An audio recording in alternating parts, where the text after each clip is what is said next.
Now, while the primary sector has been hailed as a saviour for the New Zealand economy during COVID restrictions, a critical shortage of veterinarians and its impact on the primary sector just doesn't seem to be viewed as important enough to the border restrictions, as they would love to see them more streamlined.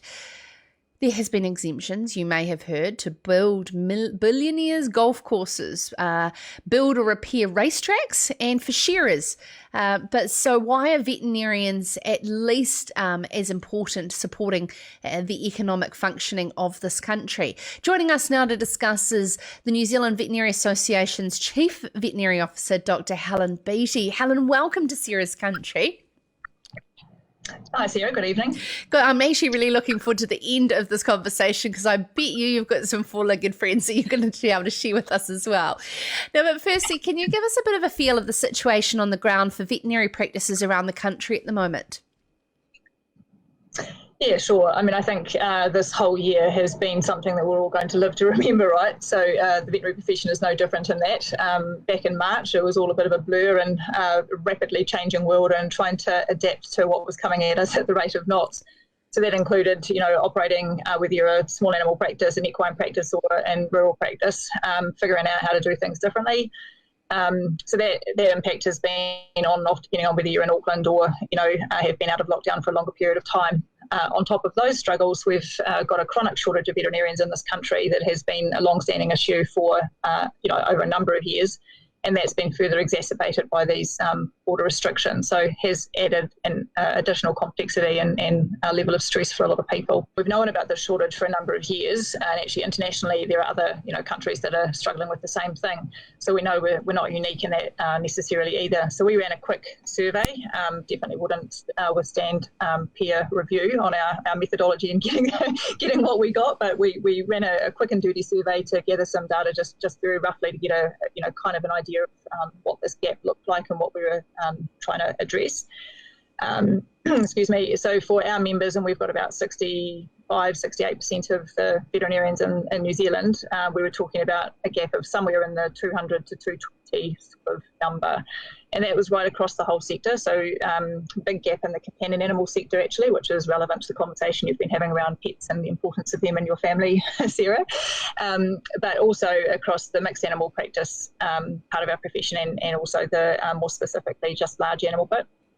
There were also a number of gaps in and around more specialist fields, so those who are teaching, for example, at Massey, or people like pathologists, radiologists who have specialist skills. So it was really right across the whole sector and a fairly even split in about a third and a third in those groups.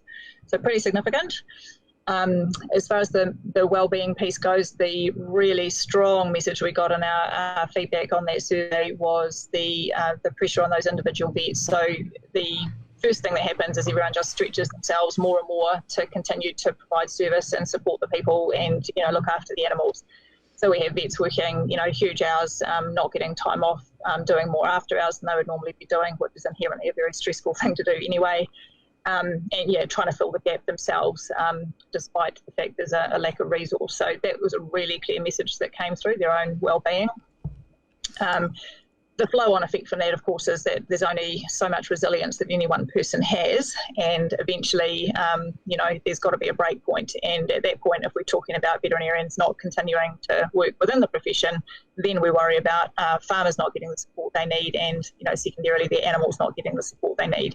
So that, the flow-on effects long-term will certainly be pretty significant. We're delighted that MPI has worked with us, and, the Minister gave us a lot of support around that to get these 30 vets exempted and on shore. But it's 30 of what is a much bigger number. So we look forward to second, third and fourth tranche imports as well. And can I say that one of those 30 vets, for those who know Joel, our producer here at Sarah's Country, who is on holiday at the moment, his partner Sarah was one of those vets, Helen, and she is proudly stayed on, was sponsored here to stay here and not go back to Ireland because they were in such short demand, in such shortage here in Christchurch. So a great story that we are able to keep them in And in turn, I'm going to keep Joel, so I'm pretty excited as well. But the thing is, you said earlier that you've known about this problem and this is not a COVID problem, and CEO for New Zealand Veterinary Association's Kevin Bryant is quoted in Farmers Weekly saying that it just seems to not be as sexy enough as filmmaking and building golf courses for billionaires in there. What progress are you hearing that continuously can be made with the Minister of Immigration and banging on his door? Yeah, so first of all, I just want to be very clear that I'm quite sure there are a lot of very sexy veterinarians out there. So I'll absolve myself from that particular comment. But yeah, look, I mean, there needs to be an ongoing conversation, and that depends on what the border restrictions are going to look like long term. But yeah, we'd certainly have significant concern if there wasn't some ability to get more vets across the line in the sort of medium or short to medium term. So to give you an idea of kind of the gap that we're talking about, and again, these are not, particularly accurate figures necessarily, but last year there was 191 out of roughly 290 vets registered in this country that came from overseas. So every year we're importing or we're registering a whole lot of vets from overseas that help fill this gap.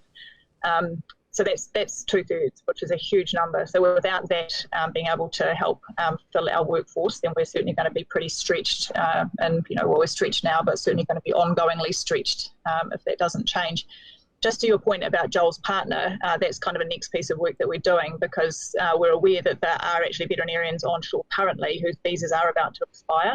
And of course, it makes no sense to send them home if, we've got a shortage here. I am aware that they potentially come from countries where there's also a shortage. So I am aware that we all might be, fighting for the same resource. But yeah, and there's a comment here actually from one of our viewers that the vet shortage is worldwide, and a key part of this problem is the demand of disease management requirements of governments as well. And that's, we know that it was the work of a fantastic vet in Oamaru that found Bovis, and so we would be at a loss in the primary sector without those skill sets. What is the level of shortage of farming related vets specifically? Is that even greater? Yeah, so that's our data gave us in that 220, and again that was only across 60% of our work of the profession. So these numbers are smaller than what the actual number would look like. But we had about a third in the companion animal space, and then about a third to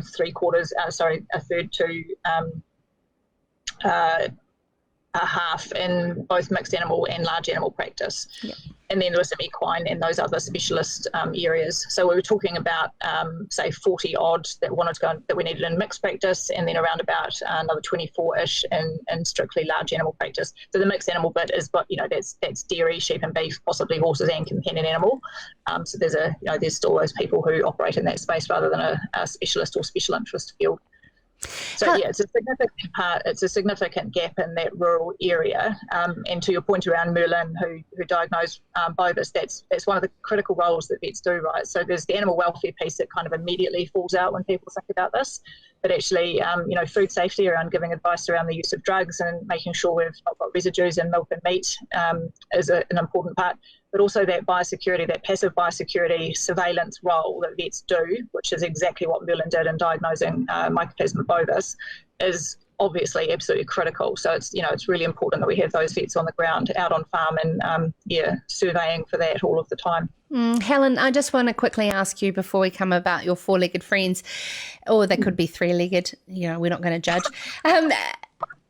Winter grazing. I know this is a topic we've spoken in the past about, and you have been vocal about the level of mud that dairy cows or cattle in general are standing in winter. These pugging rules that have come out, how do you feel? And I know that you will be representative of the association that you work for. Has it got to the point that you're satisfactory with? So I don't know that I was ever necessarily vocal about the actual depth of mud per se. The conversation that we put on the table was it seems time that the pressure is on, that the industry as a whole needs to step up and have a conversation about this. You could see that the stresses around winter grazing and some of those images that were being shared weren't necessarily going to go away without a pretty robust conversation. So that's what we advocated for.